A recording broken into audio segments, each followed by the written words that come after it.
हाँ जी, part 2 start हो गया। चलो अब जैसा है 10 मिनट और दे दो मुझे, फिर बैड डाउटफुल डेट शुरू करते हैं, ठीक है ना? मिक्स करते हैं अब इसकी रिवीजन और साथ में बैड डाउटफुल डेट। लेकिन वो सवाल भी तो देखने हैं कितने कर लिए हमने और किसमें मसला आया। चले है ये थोड़ा सा कर लें, थोड़ा सा। अकाउंटिंग पॉलिसीज क्या है? ये हैं रूल्स, कन्वेंशंस, बेसिस जिस पर फाइनेंशियल स्टेटमेंट्स टिकी होती हैं, जिनकी बेस पर फाइनेंशियल बन रही होती हैं। Accounting policies are specific principles, basis, conventions, rules, practices applied by an entity in preparing and presenting financial statement. मसलन रिकॉर्डिंग क्राइटेरिया से रिलेटेड अकाउंटिंग पॉलिसीज क्या हैं? यार इधर देखें, अकाउंटिंग पॉलिसीज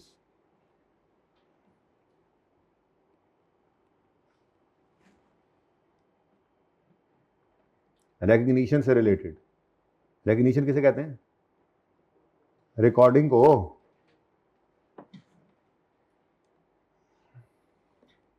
आसिफ इंजीनियरिंग वाला सवाल होम में दिया था, डिस्कस नहीं हुआ। यस, वो भी हो सकता है। चलो अच्छा, रिकग्निशन, आसिफ इंजीनियरिंग वाले सवाल की बात अगर करें तो आपको होमवर्क में तो मिला ही था ना। आपने डिसाइड कर रखा था कि स्टोर के सारे आइटम्स को क्या करना है, एक्सपेंस आउट, ठीक है। लेकिन अब आपने सोचा कि ऐसे बड़े बड़े स्टोर आइटम्स जिनकी लाइफ 1 साल से ज्यादा है उनको क्या कर दें, कैपिटलाइज करें। तो ये क्या है, रिकॉर्डिंग से रिलेटेड आपकी पॉलिसी। आप क्या करते थे, स्टोर आइटम्स को एक्सपेंस आउट। और अभी भी आसिफ इंजीनियरिंग वाले सवाल के अंदर जो होमवर्क में दिया था, करवा दूंगा आपको डिस्कस, कल का दिन लगा लेते हैं आगे सेट पे मजीद भी, ठीक है ना? डिस्कस हो गया था, एंट्रीज हो गई थी, तो फिर तो कुछ नहीं बचता ना, फिर एंट्रीज हुई पड़ी। ये देखो,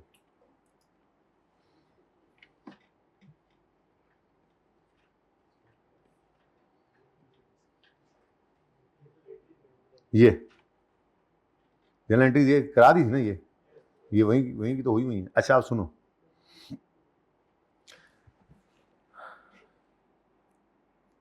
ओल्ड पॉलिसी क्या थी, स्टोर आइटम्स को क्या करेंगे, एक्सपेंस आउट। ये रिकग्निशन से रिलेटेड आपकी अकाउंटिंग पॉलिसी थी कि स्टोर आइटम्स क्या होंगे, एक्सपेंस आउट। अब फिर आपने इस सवाल में क्या डिसाइड किया था, नहीं जी नहीं जी नहीं, जो साल से ऊपर की लाइफ वाले स्टोर आइटम्स उनको क्या करना है, कैपिटलाइज। तो अब ये क्या बन गया, रिकग्निशन से रिलेटेड आपकी पॉलिसी चेंज हुई। तो अभी मैं ये नहीं कह रहा कि पॉलिसी चेंज हुई है, सवाल में तो चेंज हुई थी ना पॉलिसी, आपको ये बता रहा हूं रिकग्निशन से रिलेटेड पॉलिसी किसे कहते हैं। तो मसलन आसिफ इंजीनियरिंग के सवाल के अंदर हमारी रिकग्निशन से रिलेटेड पॉलिसी क्या थी, स्टोर आइटम्स की रिकॉर्डिंग, रिकॉग्निशन पॉलिसी क्या थी, स्टोर आइटम्स की एक्सपेंस आउट करना है। रिकग्निशन से रिलेटेड अकाउंटिंग पॉलिसी क्या है, स्टोर आइटम्स आर एक्सपेंस्ड आउट, ठीक है। अब अगर आपने आज आकर ये सोचा नहीं नहीं नहीं नहीं, साल से ऊपर वालों को क्या करना है, कैपिटलाइज करना है, तो फिर this is called change in accounting policy, ठीक है। ले आओ भाई ले आओ, इधर इनको दे दो ये। अच्छा जी, उसके बाद मसलन प्रेजेंटेशन, दूसरी चीज क्या है जी, मिसाल के तौर पे प्रेजेंटेशन। मैंने आपको मिसाल दी है कि कमीशन इनकम को आप रखते हैं अदर इनकम में, अच्छा जी, ग्रांट इनकम को आप रखते हैं अदर इनकम में, depreciation of plant and machinery को आप रखते हैं कॉस्ट ऑफ सेल में, सारी डेफिनेशन कॉस्ट ऑफ सेल में रखते हैं। तो ये क्या है, प्रेजेंटेशन से रिलेटेड आपकी पॉलिसी है। अगर इनमें से किसी किस्म का चेंज किया आपने तो ये पॉलिसी चेंज ही कहलाएगा, ठीक है। और तीसरी चीज है मेजरमेंट बेसिस, ये ज्यादातर सवालों के अंदर आपके आ रहा होता है, मेजरमेंट बेसिस। भाई ने एक लफ्ज बोल दिया, एकदम से मुझे ख्याल आया, मैंने ये बात तो की नहीं है। भाई ने क्या बोला पता है, फेयर वैल्यू से कॉस्ट मॉडल पे आना। खबरदार दोबारा ये बात बोली तो माइंड योर, क्या कहते हैं, लैंग्वेज नहीं टंग, लैंग्वेज नहीं, माइंड योर टंग, ओके। ये वाली टंग नहीं, ये वाली टंग। क्या बोला भाई ने, फेयर वैल्यू से cost, investment property fair value से कॉस्ट पे आ सकते हैं। अभी बताता हूं, ये याद रखना, लेकिन आज के बाद बोलना नहीं है ये, ओके। पहले जरा हम बात पूरी कर लूं। आपके पास इन्वेंट्री केस में फाइफो या एफओ का ऑप्शन है, आपने फाइफो सेलेक्ट किया, ये पॉलिसी। आप ने कॉस्ट मॉडल यूज किया पीपीई में, आपने कॉस्ट मॉडल यूज किया है इन्वेस्टमेंट प्रॉपर्टी में, तो ये क्या है, ये आपकी अकाउंटिंग पॉलिसीज है। ठीक है जी, अब आते हैं मेन बात की तरफ। ये जो भी पॉलिसीज हैं ये जब सेलेक्ट हो जाएं तो सेलेक्टेड पॉलिसीज, अब मैं उस बात की तरफ आ रहा हूं, ठीक है। Selected policies applied consistently, selected policy, देखो IAS 8 तो आपने सीख लिया था, काउंटिंग करनी, बारीक बातें हैं ये सीखेंगे, थोड़ा टेक्निकली स्ट्रांग हो जाएंगे इसमें, ठीक है। सिलेक्टेड पॉलिसी इज अप्लाइड, पता नहीं जो सोच के आया था सुबह आगे पीछे हो गया कहीं, चलो खैर, बहुत इंपॉर्टेंट बातें हैं ये। कंसिस्टेंटली अप्लाइड, कंसिस्टेंटली, और अगर इसमें चेंज आए तो चेंज हो सकता है, मसलन, अच्छा पहली बात, चेंज दो वजूहात की बिना पे हो सकता है। नंबर 1, स्टैंडर्ड बदल जाए, इसको कहते हैं मैंडेटरी चेंज। मैंने आपको मिसाल दी थी, हमने एक सवाल किया था प्रैक्टिस क्वेश्चन 1, पहले कहता था IAS 23 कि आप चाहो तो बोरिंग कॉस्ट को एक्सपेंस आउट करो, क्वालिफाइंग एसेट्स रिलेटेड, चाहो तो उस qualifying asset related borrowing cost को कैपिटलाइज करो। 2003 में बदल गया, बदल के स्टैंडर्ड ने बोला नहीं जी, सिर्फ कैपिटलाइज हो सकता है। फिर पहले के जमाने में लाइफो भी होता था, लाइफो, फाइफो, एफको, फिर स्टैंडर्ड में चेंज आया, लाइफो खत्म हो गया। अब लाइफो खत्म हो गया और कोई कंपनी अगर लाइफो यूज कर रही थी तो उसको मजबूरन लाइफो को छोड़ना पड़ेगा और फाइफो या एफको पे आना पड़ेगा।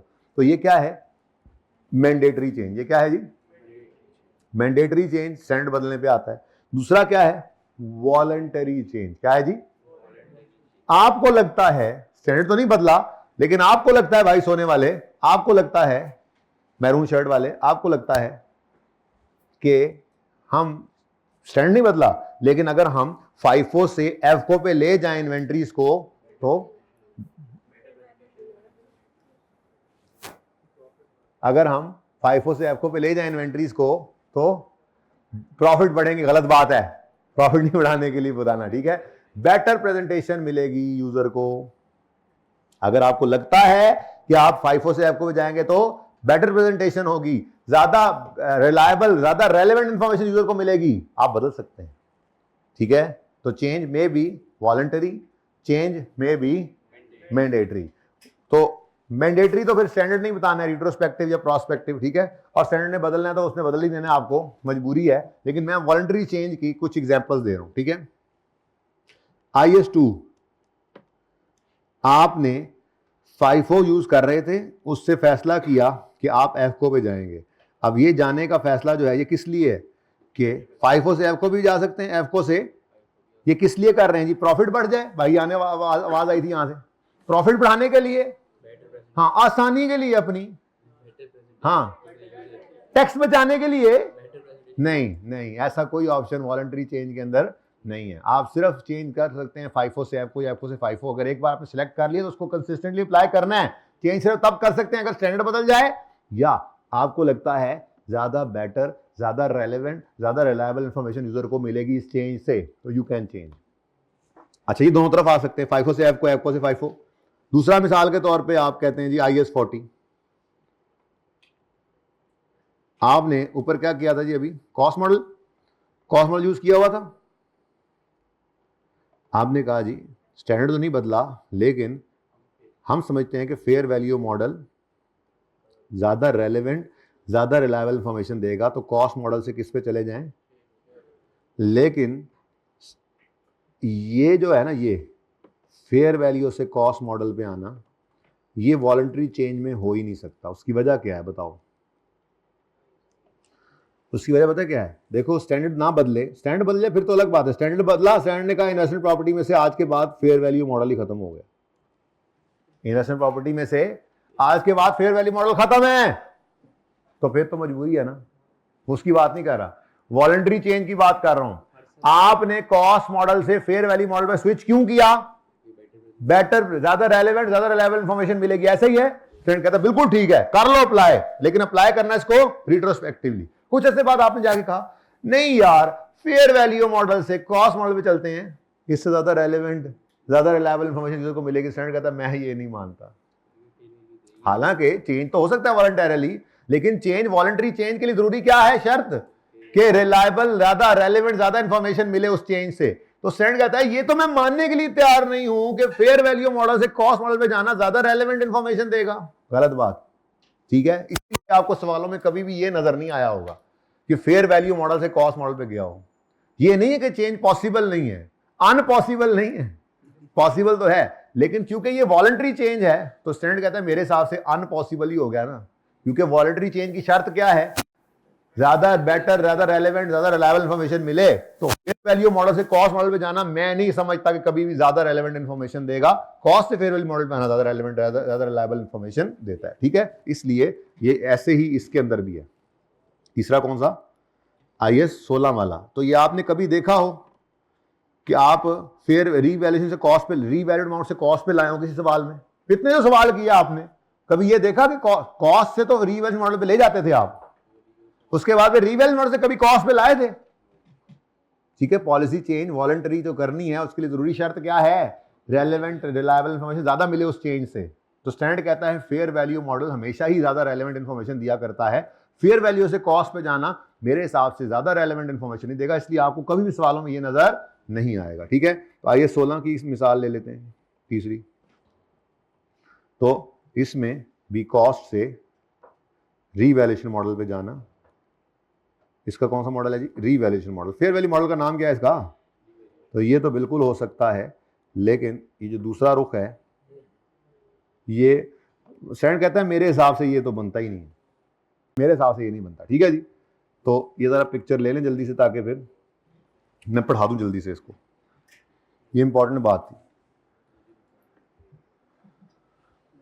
अच्छा, अब IS 16 वैसे भी एक्सेप्शन है, पता है ना, इसका कॉस्ट से रीवैल्यूएशन मॉडल पे जाना is a change in accounting policy, लेकिन वो change is not treated under IS 16 जैसे हम कर रहे हैं। हालांकि IS 40 का दिस चेंज, IS 40 में कॉस्ट से फेयर वैल्यू मॉडल पे जाना is a change accounting policy, और अकाउंट फॉर भी कहां होता है, अंडर IS 8। 2-3 सवाल आपने किए, जाहिदी वाला सवाल, फखर वाला होमवर्क में दिया था, एक और सवाल भी था, पता नहीं काशिफ इंजीनियरिंग कौन सा, फेयर वैल्यू मॉडल पे गए थे ना, कॉस्ट से रिट्रोस्पेक्टिव अप्लाई किया था ना। लेकिन आ गया 16 के अंदर कॉस्ट मॉडल से रीवैल्यूएशन मॉडल पे जाना is a change in accounting policy but not treated under IS 8 but treated under IS 16। चलें आगे, ये देखो जी, अब जरा इसको पढ़ लो। अकाउंटिंग पॉलिसीज क्या है, are specific principles, basis, conventions, rules, practices applied when in preparing financial statements. For example, accounting policies may relate to recognition criteria, capitalizing borrowing cost in cost of qualifying asset rather than charging it as an expense, या recording store items as an expense rather than capitalizing। ये क्या है, recording recognition से related आपकी accounting policy, ठीक है। Measurement basis से related accounting policy, measuring investment property, measurement, ये FIFO, cost models, fair value model, cost model या fair value model, investment property में कॉस्ट मॉडल या रीवेंस मॉडल, ये क्या है, मेजरमेंट से रिलेटेड अकाउंटिंग पॉलिसीज। तो measurement basis, measuring investment property, applying either cost और FIFO और EVCO cost formula use for, तो ये किससे रिलेटेड है जी, मेजरमेंट बेसिस से रिलेटेड अकाउंटिंग पॉलिसी। और presentation, presenting deferred grant related to asset either separately और deducting from, very good example, क्या जी, आपकी प्रेजेंटेशन से रिलेटेड अकाउंटिंग पॉलिसी है ना। आपने गवर्नमेंट ग्रांट पढ़ा, आप गवर्नमेंट ग्रांट को अलग से डेफर्ड ग्रांट बनाएं या उसको एसेट में से नेट करें, ये दोनों ऑप्शन मौजूद हैं। इससे नेट में तो फर्क नहीं पड़ता था, लेकिन प्रेजेंटेशन का चेंज आता है ना, ठीक है। तो अगर, अच्छा अब ये भी पता लगा आपको, अगर आपने पहले एसेट को अलग और डेफर्ड ग्रांट को अलग रखा हुआ था, 2 साल गुजरे थे, अभी 8 साल एसेट की लाइफ बाकी थी, आपने सोचा नहीं यार इसको नेट कर देते हैं, तो this is accounting policy related to presentation. अगर चेंज करना है तो this is change in accounting policy. आपको रिट्रोस्पेक्टिवली अप्लाई करना पड़ेगा इसको, 2 साल पीछे से इसको सही करके लाना पड़ेगा, नेट करके लाना पड़ेगा सारा कुछ। ये बात समझ आइए। अच्छा, classifying commission earned as revenue in statement of profit और loss having previously classified is at other income. बताया अभी आपको, कमीशन को अब आप किधर ले आए हैं, रेवेन्यू में, पहले ये कहां पे पड़ा था, अदर इनकम में। तो दिस रिलेट्स टू, बल्कि फिलहाल वही कह रहा है, फिलहाल तो यहां पे कह रहा है प्रेजेंटेशन से रिलेटेड अकाउंटिंग पॉलिसी क्या है, कमीशन अर्न जो किया है उसको क्लासिफाई करना एज रेवेन्यू। लेकिन प्रीवियसली इसको कैसे कर रहे थे, ये तो चेंज इन अकाउंटिंग पॉलिसी आ गया। चले खैर, चेंज की एग्जांपल आ गई है प्रेजेंटेशन के अंदर। बेसिकली यहां पर एग्जांपल यूं लिखनी चाहिए थी, classifying commission earned as revenue in PNL, या यूं लिख देता classifying commission earned as other income, ठीक है, इन पीएनएल। तो ये क्या है, अकाउंटिंग पॉलिसी। और फिर उसके अंदर ये तो चेंज की बात कर दी यहाँ पे गलती से उन्होंने, चलो खैर छोड़े, हमें इससे क्या, प्रेजेंटेशन से रिलेटेड अकाउंटिंग पॉलिसी ये हो सकती है। अब बहुत important, when an IFRS specifically applies to a transaction, event or condition, the accounting policy applied to that item shall be determined by applying that IFRS। कहता है कि अगर IS2 है, इन्वेंट्री रिलेटेड आइटम है, तो IS2 से जाके पूछो, कोई PP है तो IS16 से जाके पूछ लो, इन्वेस्टमेंट प्रॉपर्टी है तो IS40 से पूछो। तो अगर तो कोई IFRS स्पेसिफिकली अप्लाई हो रहा है तो उसी से पूछ के अकाउंटिंग पॉलिसी उस आइटम से रिलेटेड जो है वो अप्लाई करो। लेकिन अगर in the absence of an IFRS that is applicable specifically, management shall use its judgment in developing and applying an accounting policy that results in, कहता है अगर तो कोई स्पेसिफिक किसी आइटम के बारे में कोई स्पेसिफिक स्टैंडर्ड मौजूद है तो उसको अप्लाई करो, अगर वो मौजूद नहीं है तो फिर आपकी जजमेंट, आपकी जजमेंट, आपकी जजमेंट, आप लोगों की जजमेंट, मैनेजमेंट की जजमेंट यूज होगी। अब वो जजमेंट का ऑर्डर क्या है, क्या तरतीब फॉलो करें, तो वहां पर भी कहता है कि कोशिश करो कि जजमेंट अप्लाई करो, ठीक है। Management shall use it judgement in developing and applying accounting policy that is relevant to economic decision making, user reliable, represent faithfully, reflect economic sustain, neutral, free from bias. ये सारी बातों को side पे कर दो, ठीक है। ये ऐसे करो। इन द एब्सेंस ऑफ, पहली बात, when an IFRS specifically applies, item shall be determined by applying the IFRS, ठीक है। in the absence of IFRS management shall use its judgment, ठीक है जी। बस आगे कुछ ना करो, उसके बाद यहां से आगे पढ़ो। in making such judgment the management should consider following sources। ये बहुत इंपॉर्टेंट है। सबसे पहले भाई आपके पास अगर पहली बार आया इंटेंजिबल, उस वक्त इंटेंजिबल I-38 नहीं आया हुआ था, तो इंटेंजिबल टेंजिबल से मिलता जुलता ही है ना। आप आगे I-38 जाके पढ़ेंगे ना तो IS16 से बहुत मिलता जुलता है। डेफिनेशन का नाम बस अमोर्टाइजेशन हो गया, नोट भी वैसे ही बन रहा है, वो है एक एसेट ही है, बस उसको आप देख नहीं सकते, टेंजिबल नहीं है, ठीक है। भाई को जगाना जरा, अहम बात कर रहा हूँ, ठीक है।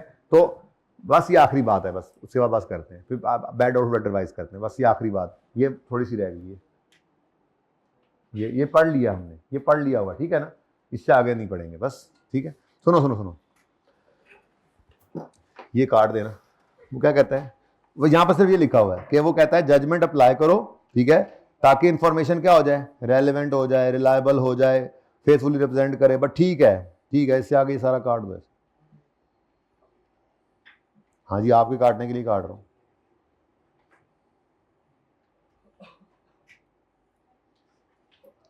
बेशक नजर आता रहे ऐसे काटें, ताकि बाद में किसी को पढ़ के आपको ये फ्रेमवर्क में पढ़ेंगे। अच्छी फाइनेंशियल स्टेटमेंट्स की जो क्वालिटीज होती हैं वो ये होनी चाहिए। तो वो कहता है जजमेंट अप्लाई करके अकाउंटिंग पॉलिसी सिलेक्ट करो ताकि फाइनेंशियल स्टेटमेंट सही रहे, वो कहना ये चाह रहा है। तो बस सादा बात, अगर तो कोई स्पेसिफिक IFRS अप्लाई होता है, उस आइटम को उसको सामने रखते हुए स्टैंडर्ड को आप पॉलिसी अप्लाई कर लें, ठीक है, वो सिलेक्ट कर लें। कुछ स्टैंडर्ड अगर स्पेसिफिकली अप्लाई नहीं हो रहा तो मैनेजमेंट यूज करे अपनी जजमेंट, और इस जजमेंट के लिए क्या करें, in making such judgment, management in making such judgment, black से करें तो रेड लगेगा आपको, कटा हुआ ये भी। in making such judgment management should consider following sources। सबसे पहले क्या करो, कोई similar IFRS dealing with similar related issues पकड़ो। क्या मतलब, मैंने कहा मिसाल के तौर पे आपके पास कोई वेबसाइट है, अब आप I-38 पढ़ेंगे जाके कॉर्पोरेट रिपोर्टिंग में, वेबसाइट के बारे में I-38 ने भी क्लियरली ज़्यादा कुछ नहीं बताया था। तो फिर एक SIC आया, SIC 32, जिसके अंदर उन्होंने स्टैंडर्ड इंटरप्रिटेशन कमेटी ने एक इंटरप्रिटेशन दी और वेबसाइट के बारे में अलग से इंफॉर्मेशन दे दी थोड़ी सी। लेकिन जब तक वो नहीं था तब तक लोग क्या करते हैं, I-38 को यूज करके वेबसाइट की काउंटिंग कर लेते होंगे। या अभी I-38 भी नहीं आया था, आपके पास कंप्यूटर सॉफ्टवेयर आ गया, क्या करें जी, IS16 मिलता जुलता ही है उससे, उसको यूज करना। तो क्या करो, जजमेंट यूज करते हो क्या करो, कोई सिमिलर IFRS ढूंढो। नहीं मिल रहा तो कॉन्सेप्चुअल फ्रेमवर्क पे वापस चले जाओ, ये पढ़ेंगे इंशाल्लाह एंड पे जाके, जो आपने बचपन में पढ़ा हुआ है, asset, liability, income, expense, equity, इनकी डेफिनेशन याद है ना, यही फ्रेमवर्क था जो आपको बचपन में सिखाया गया था। एसेट क्या है, एक रिसोर्स है, इससे फ्यूचर में इकोनॉमिक बेनिफिट्स प्रॉबल होते हैं। तो आप फ्रेमवर्क पे चले जाओ। आप क्या करो, कोई recent pronouncement of other standard setting bodies, other accounting literature, accepted industry practices, इनकी तरफ जा सकते हो। किस लिए कर रहे हैं ये? जजमेंट के लिए, ठीक है। क्या है जी ऑर्डर?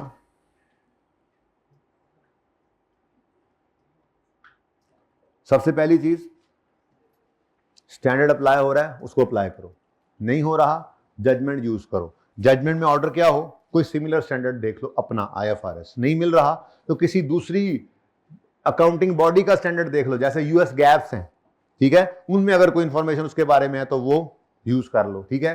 तो कॉन्सेप्चुअल फ्रेमवर्क के ऊपर चले जाओ, ये सोर्सेस को जो है वो आप कंसिडर कर सकते हो, ठीक है। अच्छा यार, मेरे ख्याल में आपकी होगी है बस, तो यहां पर रोकते हैं। वैसे आगे आप पढ़ लें, थोड़ा सा ही है, ये सारा मैंने वैसे पढ़ा दिया हुआ है आपको,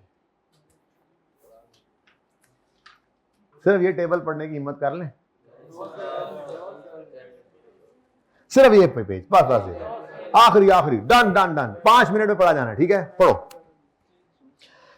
ये पढ़ा दिया ना, असल में सिर्फ रीडिंग है। अकाउंटिंग पॉलिसी, पहली बात क्या क्या बोला उसने, अकाउंटिंग पॉलिसी सेलेक्ट कैसे करनी है, स्पेसिफिक स्टैंडर्ड देखो, नहीं है तो जजमेंट यूज करो, जिसके अंदर क्या कर लो, सिमिलर स्टैंडर्ड देख लो, कॉन्सेप्चुअल फ्रेमवर्क पे चले जाओ, या किसी और स्टैंडर्ड सेटिंग बॉडी की आप प्रोनाउंसमेंट को देख लो, कोई और स्टैंडर्ड यूज कर लो मिलता जुलता किसी और बॉडी का, ठीक है। जब एक बार आपने अकाउंटिंग पॉलिसी को सेलेक्ट कर लिया, मैंने पहले ही बता दिया, तो फिर इसको क्या करना है, should be applied consistently for similar transactions unless required or permitted by IFRS. For example, IS 16 PP allows the use of cost model or revaluation model for subsequent measurement, ठीक है। This is an example of where IFRS permit categorization of item for which different policies may be appropriate. However, either of must be applied to entire class of PP consistently. बस ठीक है, consistency also applies that same accounting policies be applied in different accounting period unless a change account. इसको छोड़ो, ठीक है, ये वाली जो ऊपर वाली लाइन थी वो काफी है, इसको बिल्कुल काट दें, ये पढ़ के हमने काट दिया।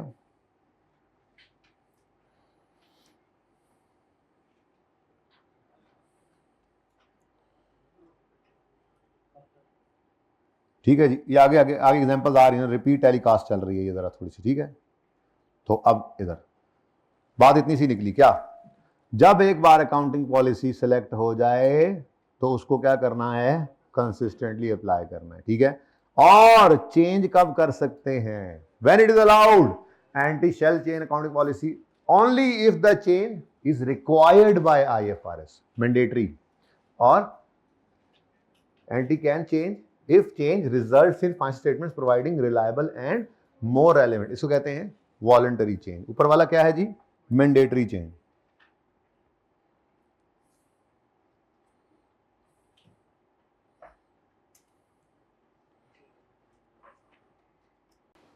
ठीक है जी। अच्छा, स्टैंडर्ड कब रिक्वायर करता है जी चेंज, IS 23 रिवाइज हुआ था, और वो रिक्वायर करता है बोरिंग कॉस्ट भी कैपिटलाइज, लाइफ को खत्म हो गया, क्या करो, हाउ, रिट्रोस्पेक्टिव प्रोस्पेक्टिव, कहता है जी फॉलो करो ट्रांजिशनल प्रोविजंस को। जब स्टैंडर्ड बदलता है तो वो खुद बताता है रिट्रोस्पेक्टिव या प्रोस्पेक्टिव, और अगर स्टैंडर्ड ना बोले तो पॉलिसी चेंज हमेशा क्या करेंगे, रिट्रोस्पेक्टिव। दूसरा, वॉलंटरी चेंज, मसलन change in cost formula from 542F को, change in measurement basis from cost model to fair value, change in measurement basis from revaluation model to, गलत, चेंज इन, ये गलत लिखा हुआ, जरा सही सीधा कर लें, from cost model to revaluation model.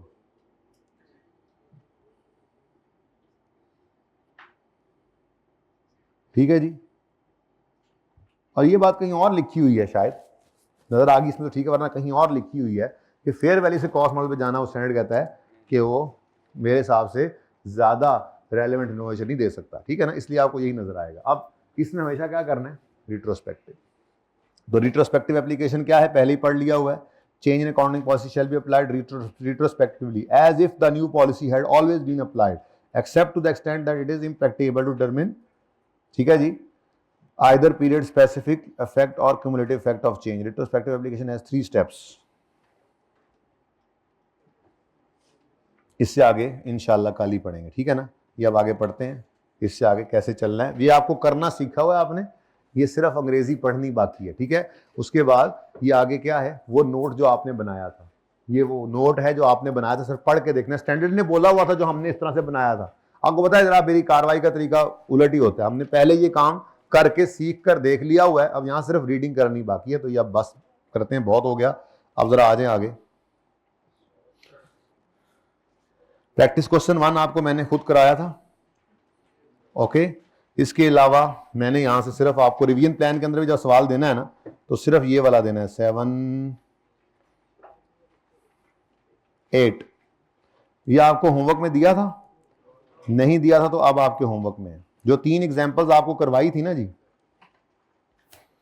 ये वाहिद सवाल है जिसके अंदर उसने एस्टीमेट चेंज का नोट मांगा वो प्रैक्टिस क्वेश्चन में, पीछे सिर्फ एस्टीमेट चेंज की रिवीजन है।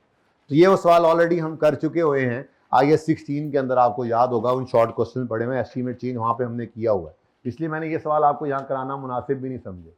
ये चेक कर लें। वैसे बाय द वे एसेट खरीदा क्या है, लाइफ 10 साल है, रेजर वैल्यू 5000 है और डिसाइड कर दिया कि रिमेनिंग लाइफ में 4 साल होगी, रेजर वैल्यू 6 होगी, एस्टीमेट चेंज। तो ये सारे सवाल आ गए ना, 7A B C D E। करना चाहें तो आप FG तक बिल्कुल कर सकते हैं, इसमें एस्टीमेट चेंज की एग्जाम्पल है, ठीक है। मुझे जरूरत नहीं उनको कराने की, मैं पहले करा चुका हूँ। ये 8वां सवाल जो है ये उन 3 एग्जाम्पल्स के साथ मिलाकर चौथा सवाल ये बनता है। ये जो मैंने आपको एस्टीमेट चेंज के 3 एग्जाम्पल नहीं करवाई थी, एग्जाम्पल, हाँ, कंपनी 1, कंपनी 2 और कंपनी 3, इसके साथ क्वेश्चन नंबर 8। हमने खरीदा एसेट 125 का, लाइफ 4 साल, रेजल वैल्यू 5, 19 में आके रिमेनिंग लाइफ 2 साल रह गई और रेजल वैल्यू बदलकर 3 हो गई है। तो ये वाला एग्जाम्पल 3 से मिलता जुलता सवाल है, तो ये अब कर लीजिएगा लाजमी, ठीक है, प्रैक्टिस हो जाएगी, ओके। बाकी प्रैक्टिस क्वेश्चन में और कोई सवाल नहीं करना, पहला और 8वां इनफ। रिवीजन प्लान के अंदर भी यही 2 ही होंगे, ठीक है। अच्छा, उसके अलावा जिन जिन सवालों के अंदर आपको एस्टीमेट चेंज का नोट मांगा गया था और पहले हमने पेंडिंग किया था, उन सवालों में एस्टीमेट चेंज का नोट आपने बनाना है। लास्ट टाइम भी बच्चों ने खुद ही बनाया था, मैंने नहीं बनवाया था। और किसी मसला है तो आपने मुझसे पूछना है, ठीक है। बहरहाल प्रैक्टिस क्वेश्चन 1 और 8 बस, और यहां से कुछ नहीं करना। आगे आते हैं पास पेपर्स। ये नोट बना हुआ है 8 के अंदर, 8 का नोट ये देखेंगे बना हुआ है, ठीक है ना, आपने बनाकर यहां से देखना है फिर। अच्छा जी, पास पेपर 1 के बारे में क्या ख्याल है? डन है? ओके कर रहा हूं, देख ले तसल्ली से। चेन इक्विटी बनानी थी और एरर करेक्शन का नोट बनाया था। बहुत इंपॉर्टेंट इसलिए था कि ये वाहिद सवाल है जिसके अंदर मल्टीपल आइटम्स आए थे, 5-6 आइटम्स आई थिंक आ गए थे। कितने? 1 2 3 4 5 6 7 6 आइटम्स हैं बेसिकली तो, और 7वां फरमाइशी प्रोग्राम भी उसने यहीं पे दिया हुआ था। तो पीएनएल के 6 आइटम्स थे और बैलेंस शीट के पहली बार देखा आपने 2 आइटम्स। तो अच्छा हो गया हमारा वो asset is equal to equity, equity is equal to sorry asset minus, ये वाला फॉर्मूला भी लग गया था सही से, जिसमें आपने एसेट का इंक्रीज डिक्रीज भी लिया होगा, माइनस लायबिलिटी का इंक्रीज डिक्रीज ब्रैकेट में लिया होगा। तो ये नोट अच्छा था, नोट हमने बनाया था क्लास में। ओ बोलो, ओ भाई बोलो, नोट बन गया। और फिर चेन इक्विटी का आपने जो है वो सिर्फ सिंपल चेन इक्विटी बनानी थी, तो इसमें कोई मसला तो नहीं। डैफोडिल मैंने खुद ही करा दिया था, करा के भेजा था, ये अच्छा सवाल था, इसी ने तो बुनियाद बनाई थी रोमन की भी और बार्ड की भी, ये अच्छा सवाल था। तीसरा सवाल फखर लिमिटेड, ये ओके, ये मैंने होमवर्क दिया था, उसकी वजह ये बिल्कुल सेम सवाल था। इस जैसे 2 सवाल हमने किए थे, एक वो काशिफ इंजीनियरिंग था और एक जाहिदी। तो उसके बाद ये सवाल आपके लिए ही है। रिवीजन प्लान में भी इन 3 में से 2 ही होंगे जो आपको रिवीजन प्लान मिलेगा ना फाइनल में, तो ये फखर वाला सवाल होगा या जाहिदी, इनमें से जो मिलते जुलते 2 सवाल है, कोई एक होगा, दोनों एक जैसे सवाल करने की जरूरत होती नहीं है। खैर इसमें कोई मसला तो नहीं आया। चांद लिमिटेड ओके, जहां पे जरूरत पड़े बता दें, करवाना हो तो। रोमन कोई मसला इसमें आया हो? बोलो भाई, लेक्चर लिए हुए हैं ना, हाँ ना तो कर सकते हो ना, रोमन वाले सवाल में कोई मसला तो नहीं आया। Puffer limited, puffer limited plus question bank number 3 था, 2 था, वो मोहानी 2, उसका नोट 3 में था, ऐसे ही है। ये बिल्कुल एक जैसे सवाल थे क्योंकि उसमें भी फाइफो एफको वाला काम था। तो मैंने पहले आप लोगों को मोहानी वाला सवाल कराया था और मैंने आपको कहा था जब भी स्टॉक के अंदर, अच्छा एंट्रीज इसमें भी हो सकती हैं लेकिन बहुत टफ हैं, संभाली नहीं जाती, इसलिए जब कभी आपको ये फाइफो से एफको वाला मामला आए तो आपने इम्पैक्ट ऑन प्रॉफिट वाली तरतीब से चलना है। मैंने बुनियाद से आपको सिखाया था इसके अंदर cost of sales, opening plus purchase less closing से कॉस्ट ऑफ सेल बनती है, तो क्लोजिंग के स्टॉक के हिलने से प्रॉफिट पे क्या असर पड़ता है, सीखा था ना। तो फिर वहां से हमने इम्पैक्ट ऑन प्रॉफिट निकाला था। तो पफर और मोहानी ये सेम सवाल थे, बस पफर के अंदर एडिशनल चीजें क्या थी, प्रोविजन का भी चेंज था और धोखा क्या था, 20-21 भी दिया हुआ था, जबकि इसको क्या करना था, इग्नोर, क्योंकि पॉलिसी चेंज नहीं है, ये एस्टीमेट चेंज है। साथ ही उसने ये बोला भी था ब्रीफली डिस्कस करो अगली ऊपर वाली चेंजेस कैसे हमने करनी है। तो आपने फिर बताया होगा, ये सवाल मैंने क्लास में करवाया था, ठीक है, कि ये पॉलिसी चेंज है, ये एस्टीमेट चेंज है। और तीसरा क्या है, पीएल ने डिसाइड किया है कि वो सारी बोरिंग कॉस्ट को, अरे previously borrowing cost qualifying acid की कैपिटलाइज हो रही थी, ओ भाई ये तो मुमकिन ही नहीं है, याद आया, कुछ हो गया था ना, ठीक है। तो इसके बारे में कहना था कि ये तो अलाउड ही नहीं है स्टैंडर्ड के अंदर, अंग्रेजी में लिख के बताना था कि आप उसको कैपिटलाइज करने की बजाय एक्सपेंस आउट करें, ठीक है। तो उसके बाद रिटेन अर्निंग का कॉलम बनाना था, तो उसके ऊपर इसका कोई इफेक्ट नहीं आना था। तो ये सवाल भी ओके, बोलो बोलो, तो ये बोलते क्यों नहीं हो आप लोग, ये सवाल ओके या नहीं। 3-4 बच्चे ऐसे हैं जिन्होंने लेक्चर्स नहीं लिए। मैंने ऐसे दुआ को थोड़ा सा चेंज कर दिया था, मैंने दुआ तो ये की थी कि अल्लाह उनको हिदायत दे दे, जो ना लेना उनको भी हिदायत दे और तौफीक दे, और वो 1-2 दिन के अंदर ले लें। इत्तफाक से नया टॉपिक तो शुरू होने में 1 दिन लग ही जाना है, क्योंकि अभी उसकी तैयारी भी करनी है, और ये भी बाढ़ वाली भी बात कर रहे थे, उस पर पहुँचते हैं तो ठीक है। तो बहरहाल कोई इक्का दुक्का जो लेक्चर रहते हैं वो कम अज़ कम आज के दिन में वो लाजमी पूरे कर लेंगे आप, जो 2-3 बच्चे हैं, 2-3 हैं सिर्फ, ज़्यादा नहीं है। तो वो ज़्यादा के साथ फैसले में दुआ में वो भी शामिल हो गए ना, अल्लाह की शान है जी सब। हाँ नहीं होगा, पीरियोडिक परपेचुअल से कोई डिफरेंस नहीं पड़ेगा इसमें। स्टॉक ने तो चेंज होना है ना, क्लोजिंग स्टॉक ने चेंज होना है, ठीक है। असल में पीरियोडिक परपेचुअल वो मैंने क्वेश्चन बैंक का सवाल के अंदर आपको सेकंड लास्ट सवाल में भी करवाया था ना, ठीक है। तो असल में होता क्या है, अभी असल में इन्वेंट्री रिवाइज होगी ना तो और बेहतर समझ आ जाएगा इंशाल्लाह, ये जो हमने फाइनल अकाउंट्स के लिए करनी है। तो जब इन्वेंट्री का लेजर बन रहा होता है तो उसके साथ में by product cost of sale भी बन रही होती है, ठीक है ना। तो इस वजह से आपको जो है वो उस तरह सोचने की जरूरत है नहीं, वैसे बाय द वे कर लेंगे तब भी फर्क तो वही है। आप इन्वेंट्री परपेचुअल की एंट्रीज कर लें तो इन्वेंट्री बढ़ रही है तो inventory debit cost of sale credit, inventory कम हो रही है तो inventory credit cost of sale, opening का उलट करना पड़ेगा और कॉस्ट ऑफ सेल का असर प्रॉफिट पे डाल दें, बात तो वही बननी है फिर भी, ठीक है।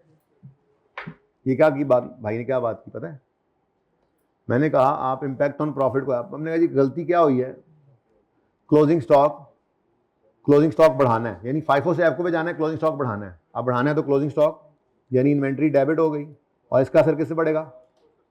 अब सेम यही 2021 में अगर ये हुआ है तो 2022 के अंदर पहली चीज इसका उलट कर दो, मसलन 10 रुपए, तो ये 10 रुपए फटाफट इधर लिखने हैं, ठीक हो गया 2000। अब 2022 के लिए फिर ये एंट्रीज हो सकती थी, मैंने कहा था ये मुश्किल हो जाती है, संभालनी मुश्किल होती है, और बात कोई नहीं है। मसलन ये कर लिया, अब 2022 के अंदर क्या करना है, और जी 2022 के अंदर इन्वेंट्री कम होनी है, फाइफो से आपको inventory cost of sale debit लेट से 12 रुपए से। अब ये फटाफट आगे लिख लेना है इसका उलट, क्योंकि 1 साल का क्लोजिंग दूसरे साल का ओपनिंग बनता है, पौड़ियां बनी जा रही हैं पौड़ियां। अब ये 2023 के अंदर जी वो क्लोजिंग स्टॉक जो है वो बढ़ाना है, चलो जी बढ़ा लो, कितने से बढ़ाना है जी, 8 से बढ़ा लें जी, inventory debit cost of sale. अब ये अगले साल फटाफट बस भी कर दें, मेरे ख्याल में इतना काफी है, ठीक है ना जी, 2023 तक तो अब ये सारा कुछ वही प्रॉफिट का इंपैक्ट आ तो गया। अब ये पीरियोडिक से और परपेचुअल से फर्क क्या पड़ता है? हमने तो प्रॉफिट पे इंपैक्ट लेना है, इसीलिए मैंने सिखा दिया था। अब एंट्रीज करके भी आपने अगर प्रॉफिट पे इंपैक्ट लेना तो वो भी वही बनेगा, बस थोड़ा सोचना लंबा पड़ता है। कॉस्ट ऑफ सेल क्रेडिट मतलब एक्सपेंस कम हुआ, एक्सपेंस कम हुआ तो प्रॉफिट बढ़ा। इधर एक्सपेंस बढ़ा तो प्रॉफिट कम, एक्सपेंस बढ़ा तो प्रॉफिट कम। इधर एक्सपेंस कम हुआ तो प्रॉफिट बढ़ा, एक्सपेंस कम हुआ तो प्रॉफिट बढ़ा। तो इससे आसान तरीका वो सिखाया था आपको, इंपैक्ट ऑन प्रॉफिट। ठीक है, बहरहाल जिस सवाल में कहेंगे उस सवाल को करा दूंगा दोबारा। 6 में को मसला, 6 में किसको मसला आया, किसको मसला नहीं आया? गलत सवाल पूछ रहा हूं। 6 में किसको मसला नहीं आया? अब ऐसे करके मुझे पूछना पड़ेगा, खुद हाँ ना ना करना, खुद हाँ ना ना करना। घूंगनियां डाल के बैठ रहा हूं मैं। अरे बर्ड,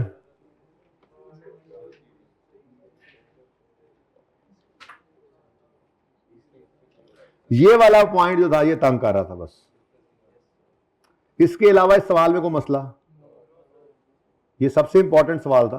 असल में इंपॉर्टेंट नहीं कहना चाहिए इसको, ये सबसे मुश्किल सवाल था। गलत बात मैंने की, इंपॉर्टेंट नहीं कहना चाहिए, इंपॉर्टेंट तो सारे सवाल ही थे, ये सबसे मुश्किल था। तो भाई कभी कभार एक आधा सवाल हर अटेम्प्ट में मुश्किल होता है ना, तो इस अटेम्प्ट में ये इस टॉपिक से मुश्किल था, इससे मुश्किल होगा तो बाकियों वाले आसान भी होंगे। बहरहाल इस पूरे सवाल के अंदर कोई इक्का दुक्का बात तो बहरहाल रही जाती, कोई ऐसा मसला नहीं है। भाई ये बच्चे आ रहे हैं हाइब्रिड, अच्छा नहीं दूसरी क्लास वाले आ रहे हैं, वो बंद कर दो भाई उनका हाइब्रिड का सारा सिस्टम। अच्छा, तो अब टाइम हो गया खत्म। तो इस सवाल को कितने बच्चों ने इस सवाल को अभी तक नहीं लिया हुआ, सबसे आखिरी लेक्चर था वो, ऊंचा हाथ खड़ा करें जरा, ऊंचा ऊंचा मैं देखना चाह रहा हूँ जरा। ये बच्चे जो है माशाल्लाह काफ़ी सारे हैं, 7-8 बच्चे हैं। तो ये बच्चे आज लाजमी इस लेक्चर को ले लें, और कल फिर अगर आप कहेंगे तो पूरा सवाल कराऊंगा दोबारा, नहीं तो इस एडजस्टमेंट को सिर्फ डिस्कस करूंगा जिससे मसला आ रहा है। ठीक है, अभी रुक जाएं, अभी रुक जाएं। वर्सैचे ये ओके है? अच्छा, अब ये रीसेंट सवाल था, लेकिन ये मैंने पिछली दफ़ा शायद जो आखिरी क्लास, जैसे आपकी इस दफ़ा की रीसेंट टाइम छुपी हुई है आपसे, ये आखिरी दिन जाके निकलेगी, आखिरी 2 दिनों में जाकर हम उसको सॉल्व कर रहे होंगे, इसलिए ताकि पता लगे हमें कि हम कहाँ खड़े हैं। हमने तो हर दफ़ा ऐसे ही करता होता हूँ मैं, ठीक है ना। मैंने अब खुद भी नहीं देखी पेपर वाले दिन के बाद, मुझे नहीं याद उसमें क्या क्या आया हुआ था, भूला हुआ हूँ इस वक्त में। तो उस वक्त ओपन करेंगे फिर देखेंगे क्या होता है जी। 15 नंबर का सवाल इसका, इस दफ़ा वो तो देखेंगे ना। अभी मैंने कहा शायद ये 15 का, ये तो 10 का है। हाँ जी वर्सैचे ओके। उसके बाद वेलवेट करवाया नहीं, चलो ये करके आना, आपका आज का होमवर्क ये होगा। क्वेश्चन बैंक में आए जरा please please please please please, let me, मुझे ये ना जरा लपेटने दो ये चीज़ों को, मुझसे लपेटा ही जाना, वरना मैंने फिर से शुरू कर देना है। वो 6 लेक्चर जो पढ़े वो 6 लेक्चर दोबारा पढ़ा देने, अगर मुझे थोड़ी सी तसल्ली ना हो रही हुई तो मुझे एक बार तसल्ली कर लेने दो, ठीक है।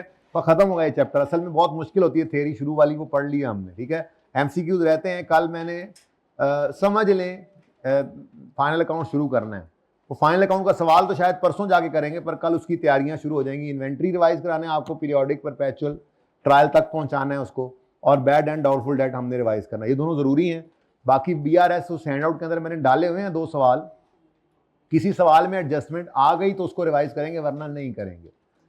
वो क्यों उस हैंड आउट में पिछली बार दिया था बच्चों को, वो हैंड आउट में इसलिए कि सिंगल एंट्री के अंदर उसकी जरूरत पड़ती थी शदीद तरीन, तो सिंगल एंट्री का चैप्टर ही निकल गया। तो लेकिन मैंने BRS रख लिया है कि हो सकता है फाइनल अकाउंट के किसी सवाल के अंदर कोई छोटी सी एडजस्टमेंट आ जाए, तो सिर्फ एडजस्टमेंट नहीं कराऊंगा, फिर वो सवाल थोड़ा सा रिवाइज करा दूंगा, तो हैंड आउट में वो भी होगा। फिर डिस्काउंट्स की थोड़ी सी रिवीजन है, मार्कअप मार्जिन की रिवीजन है, वो हैंड आउट इंशाल्लाह कल मिल जाएगा, किताब में डालना मैं भूल गया इस दफ़ा, ठीक है।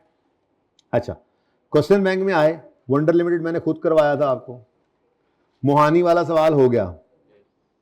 अच्छा, ये जो पेंडिंग था यह पेंडिंग नहीं रहा। Change accounting policy, change accounting estimate का नोट जहां जहां रिक्वायर्ड था वो आपने बनाना है, क्योंकि मैंने आपको बनवा दिए हैं नोट। अकाउंटिंग एस्टीमेट का नोट 3 सवाल कराए थे आपको, कंपनी 1, कंपनी 2, कंपनी 3, ठीक है ना। उसके बाद जर्नल एंट्रीज ये खुद जबरदस्ती डाली थी इस सवाल में भी, क्योंकि जर्नल एंट्रीज हमने सारे जितने सवाल मैंने किए थे वो मैंने यहाँ इकट्ठे किए थे।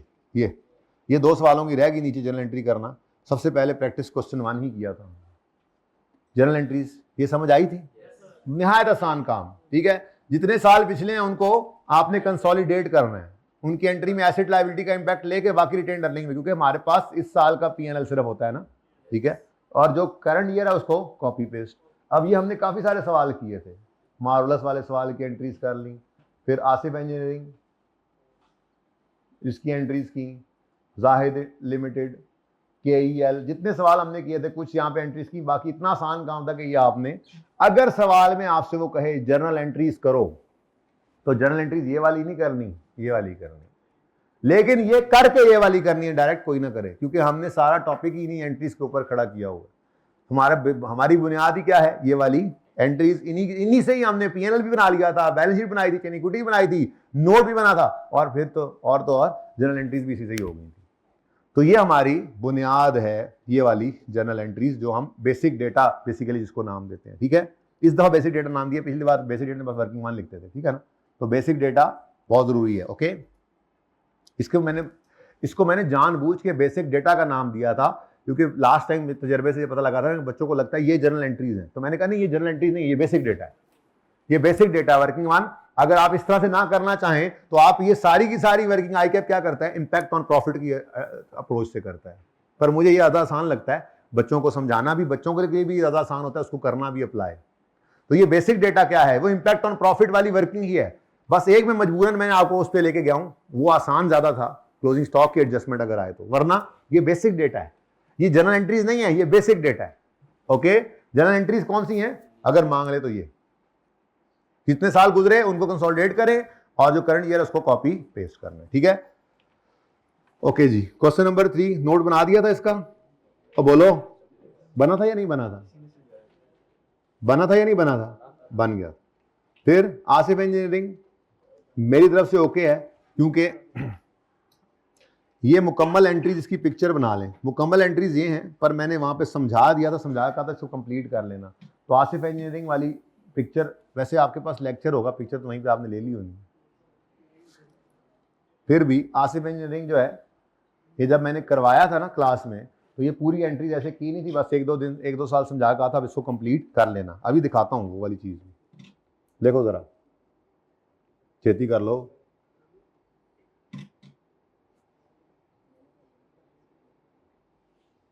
ये 2013, 14 और ऐसे टिक टिक करता गया ना, फिर ये आगे ऐसे आएगा, आगे ऐसे आएगा, तो वो मुकम्मल एंट्रीज उस पर पड़ी हुई हैं, समझा यहाँ पे दिया था, क्योंकि असल कहानी तो समझने वाली ये थी।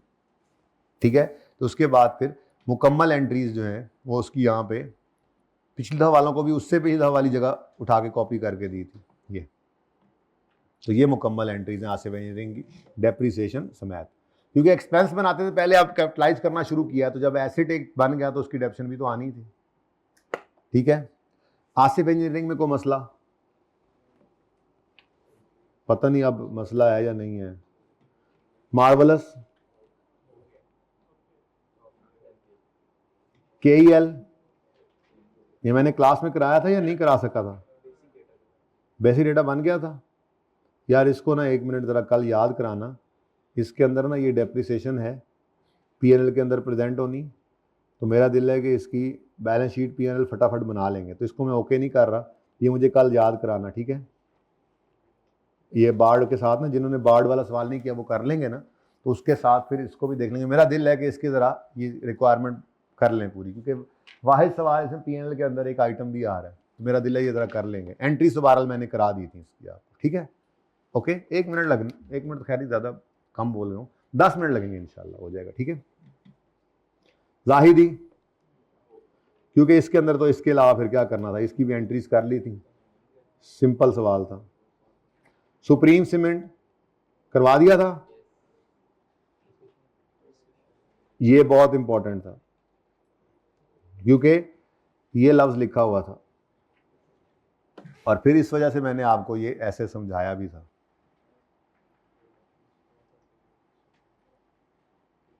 खुल जा सिम, ये थोड़ी सी बात की थी, ये इंशाल्लाह हम इन्वेंट्री की रिवीजन के अंदर दोबारा ये चीज़ देखेंगे। ज़रा मेरी आदत है पहले थोड़ा छेड़ता रहता हूँ उन चीज़ों को, फिर अल्टीमेटली जब इस टॉपिक की मुकम्मल रिवीजन करेंगे जाके, तो ये वैसे ही दिमागों के अंदर इसकी एप्लीकेशन भी आपके सामने मौजूद होगी। ठीक है ना, तो ये पीरियोडिक परपेचुअल समझा कर मैंने आपको फिर ये एंट्री आपको करवाई थी, आई थिंक ये वाली। ठीक है, क्यों भाई क्यों, तस्वीर नहीं ली थी पहले, लेक्चर नहीं लिया था, तस्वीर नहीं ली, चलें। अच्छा जी, उसके बाद आखिरी सवाल जिसको पहले के साथ कंपेयर करके हमने किया था 9, ओके है ये। इसके अंदर क्या किया था उन्होंने, गलती को खुद सही कर दिया था, अल्लाह माफ़ कर दे। Additional depreciation of 1 was included depreciation expense for the year in attempt to correct the, अल्लाह माफ़ करे, खुद करेक्शन ना करे बस वो। तो मैंने यहाँ से आपको कंपेयर करा के दिया था क्वेश्चन बैंक 9 को पास पेपर 1 के साथ। किया था क्लास में कंपेयर या नहीं किया था? ओके, तो ये सवाल ख़त्म हो जाते हैं यहाँ पे। हाँ शुक्र है, MCQ सारे आपने करके आने हैं। आज दूसरा होमवर्क है। पहला होमवर्क कौन सा है? वेलवेट। दूसरा होमवर्क है सारे MCQs। कल इंशाल्लाह ये ख़त्म होगा और हाफ लेक्चर में हम बैड आउटपुट डेट और इन्वेंट्रीज उम्मीद है रिवाइज कर लेंगे, उसकी रिवीजन है बेसिकली। तो 15 मिनट बैड आउटपुट डेट पे लगने हैं और आधा घंटा मेरा लगना है इन्वेंट्रीज पे। आधे से पौना भी लग सकता है, यानी हाफ, एक पार्ट मेरा बैड आउटपुट डेट और इन्वेंट्री की रिवीजन पे और एक पार्ट मेरा IS 8 पे अभी लगना बाकी है। ठीक है, IS 8 बहुत से ज़्यादा इम्पॉर्टेंट है, इससे बड़ा सवाल बनता है, इस दफ़ा भी बन जाना है, बता रहा हूँ आपको। अभी तक तो यही बता रहा हूँ, फिर बाकी मज़ीद में बैठ के जब सोचूंगा तो गैस बड़ा छोटा कुछ नहीं होता। बड़ा सवाल 15 नंबर का, छोटा भी 10 नंबर का, ठीक है, और उल्टा आसान होता है। ठीक है, तो पी टॉपिक को अच्छे से तैयार कर लेना, बहुत इंपॉर्टेंट टॉपिक है, सवाल इसमें से लाजमी आता है। ठीक है जी, ज़िंदगी अगर रही तो कल मुलाकात हो। अल्लाह हाफ़िज़।